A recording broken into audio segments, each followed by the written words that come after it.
109 root पर चलने वाली 151 रेलगाड़ियों की बोली लगाने के लिए बाजार खोल दिया गया है। इसका सीधा सा मतलब ये है, आइए बोली लगाइए और ट्रेन खरीद लीजिए। जी हाँ, पड़ गए ना चक्कर में। आज़ाद भारत के इतिहास में ऐसा पहली बार होने जा रहा है। धन्य है पीयूष गोयल जी और धन्य है मोदी जी का विजन। अब तक तो हम और आप सिर्फ ट्रेन का टिकट खरीदते आए थे। अब मोदी जी और पीयूष गोयल की कृपा से कोई भी बिजनेसमैन, धंधे वाला आदमी, कोई भी सेठ जी, कोई भी लाला जी चाहें तो पूरी की पूरी ट्रेन रूट समेत खरीद सकते हैं। और अब सवाल यह है कि सेठ जी ट्रेन खरीदने के बाद करेंगे क्या? अब सेठ जी कोई सरकार तो है नहीं जो आपकी सुविधा के लिए ट्रेन चलाएंगे।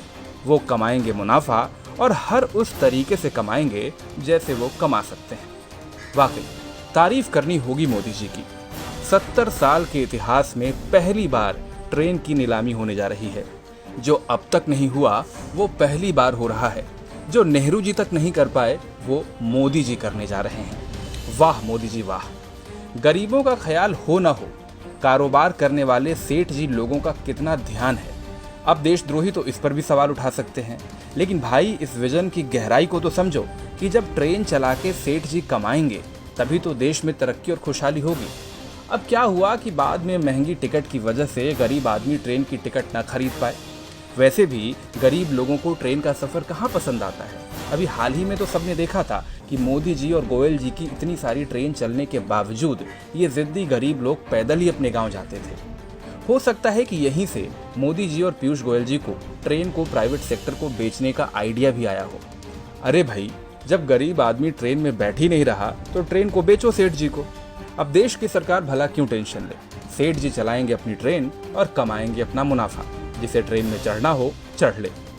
भाई वाह, गरीब लोगों से लेकर सेठ जी तक के फायदे के बारे में सोचने वाली ऐसी दिलदार सरकार की तारीफ तो बनती है।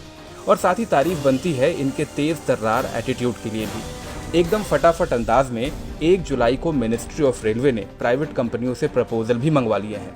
भारत सरकार को उम्मीद है कि इससे वो प्राइवेट कंपनियों से करीब 30,000 करोड़ रुपए तक का इन्वेस्टमेंट जमा करेगी। अब जैसे ही देश के 109 रूट पर 151 ट्रेन की डील हो जाती है, फिर देखिए कैसे कायाकल्प होता है भारतीय रेल का।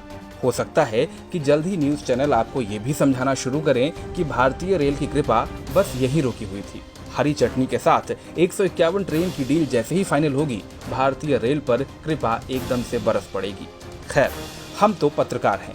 हम तो भारतीय रेल के साल 2004 में फायदा कमाने की खबर से